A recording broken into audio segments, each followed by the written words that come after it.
Hi everyone, welcome to spicy and easy cooking. ಇವತ್ತು ತೋರಿಸ್ತಾ ಇರೋ ರೆಸಿಪಿ ಚಿಲ್ಲಿ ಚಿಕನ್ ಹೆಂಗೆ ಮಾಡೋದು ನೋಡೋಣ.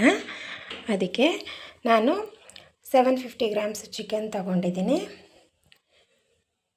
ಟರ್ಮರಿಕ್ ಪೌಡರು, ಸಾಲ್ಟು, ಧನಿಯಾ ಪೌಡರು, ಒಂದು ದೊಡ್ಡ ಸೈಜು 2 ಈರುಳ್ಳಿ ತಗೊಂಡಿದ್ದೀನಿ, ಪುದೀನ ಒಂದು ಸ್ವಲ್ಪ, ಕೊತ್ತಂಬರಿ, ಒಂದು 10 ಗ್ರೀನ್ ಚಿಲ್ಲಿ ತೊಗೊಂಡಿದ್ದೀನಿ. ನೀವು ಖಾರ ಜಾಸ್ತಿ ತಿನ್ನೋರಾದರೆ ಒಂದು ಸ್ವಲ್ಪ ಜಾಸ್ತಿ ತಗೊಳ್ಳಿ. ಒಂದು ಬೆಳ್ಳುಳ್ಳಿ, ಶುಂಠಿ ಒಂದು ಸ್ವಲ್ಪ, ಮತ್ತು ಚಕ್ಕೆ, ಲವಂಗ, ಜೀರಿಗೆ, ಸೋಂಪು, ಆಯಿಲ್. ಈಗ ಹೆಂಗೆ ಮಾಡೋದು ನೋಡೋಣ. ಈಗ ಒಂದು ಮಿಕ್ಸಿ ಜಾರ್ ತೊಗೊಂಡಿದ್ದೀನಿ. ಅದಕ್ಕೆ ಶುಂಠಿ ಮತ್ತು ಬೆಳ್ಳುಳ್ಳಿ ಮತ್ತು ಗ್ರೀನ್ ಚಿಲ್ಲೀಸು ನೀವು ಪೇಸ್ಟ್ ಆದರೂ ಮಾಡ್ಕೋಬೋದು, ಇಲ್ಲಾಂದರೆ ಕಟ್ ಮಾಡಿಬಿಟ್ಟಾದರೂ ಹಾಕ್ಕೋಬೋದು. ಕೊತ್ತಂಬರಿ ಹಾಗೆ ಪುದೀನ ಪೂರ್ತಿ ಎಲ್ಲ ಹಾಕ್ಕೊಂಡು ರುಬ್ಕೊಬಿಡೋಣ. ಇದನ್ನು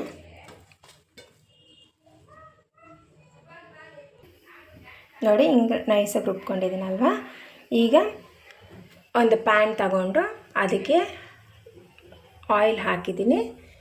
ಈಗ ಆಯಿಲ್ ಬಿಸಿ ಆದಮೇಲೆ ನೆಕ್ಸ್ಟ್ ಇದಕ್ಕೆ ಗರಂ ಮಸಾಲ, ನೆಕ್ಸ್ಟ್ ಈರುಳ್ಳಿ ಹಾಕ್ಬಿಟ್ಟು ಲೈಟ್ ಗೋಲ್ಡನ್ ಬ್ರೌನ್ ಬರೋವರೆಗೂ ಫ್ರೈ ಮಾಡ್ಕೊಳ್ಳಿ. ಈಗ ಒಂದು ಸ್ವಲ್ಪ ಟರ್ಮರಿಕ್ ಪೌಡರ್ ಹಾಕಿದ್ದೆ. ನೋಡಿ, ಈರುಳ್ಳಿ ಫ್ರೈ ಆಗಿದೆಯಲ್ವ.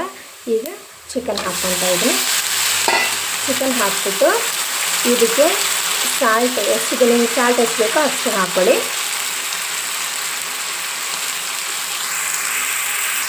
ಈಗ ಪೂರ್ತಿ ಮಿಕ್ಸ್ ಮಾಡ್ತಾಯಿದ್ದೀನಿ. ಮಿಕ್ಸ್ ಮಾಡಿಬಿಟ್ಟು ಒಂದು 5 to 10 ಮಿನಿಟ್ಸ್ ಚಿಕನ್ ಬಾಯ್ಲ್ ಆಗೋಕ್ಕೆ ಬಿಟ್ಬಿಡಬೇಕು.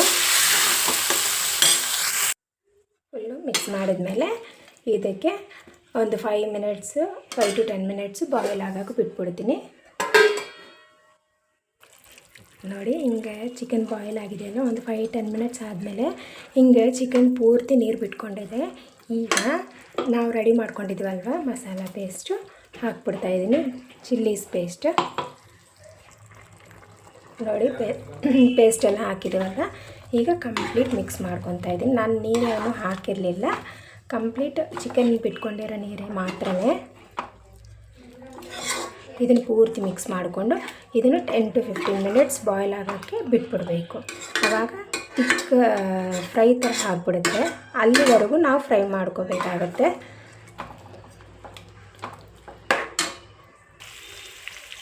ನೋಡಿ, ಈಗ ಕಂಪ್ಲೀಟಾಗಿ ಡ್ರೈ ಆಗಿದೆಯಲ್ವ. ಈ ಥರ ಡ್ರೈ ಆಗೋಕ್ಕೆ ನನಗೆ 20 ಮಿನಿಟ್ಸ್ ಆಗಿದೆ. ಈಗ ಇದನ್ನು ಸರ್ವಿಂಗ್ ಪ್ಲೇಟಿಗೆ ತೊಗೊಂಡಿದ್ದೀನಿ. ನೋಡಿ, ರೆಡಿಯಾಗಿದೆ ಚಿಲ್ಲಿ ಚಿಕನು. ಇವತ್ತು ನನ್ನ ವೀಡಿಯೋ ನಿಮಗೆ ಇಷ್ಟ ಆಯಿತು ಅಂದರೆ ನನ್ನ ವೀಡಿಯೋನ ಲೈಕ್ ಮಾಡಿ, ಶೇರ್ ಮಾಡಿ, ಹಾಗೆ ನನ್ನ ಚಾನಲ್ನ ಸಬ್ಸ್ಕ್ರೈಬ್ ಮಾಡಿಕೊಂಡು ಪಕ್ಕದಲ್ಲಿರೋ ಬೆಲ್ ಐಕಾನ್ನ ಪ್ರೆಸ್ ಮಾಡಿದರೆ ನನ್ನ ನೆಕ್ಸ್ಟ್ ವೀಡಿಯೋ ಅಪ್ಡೇಟ್ಸ್ ನಿಮಗೆ ಬರುತ್ತೆ. Thank you.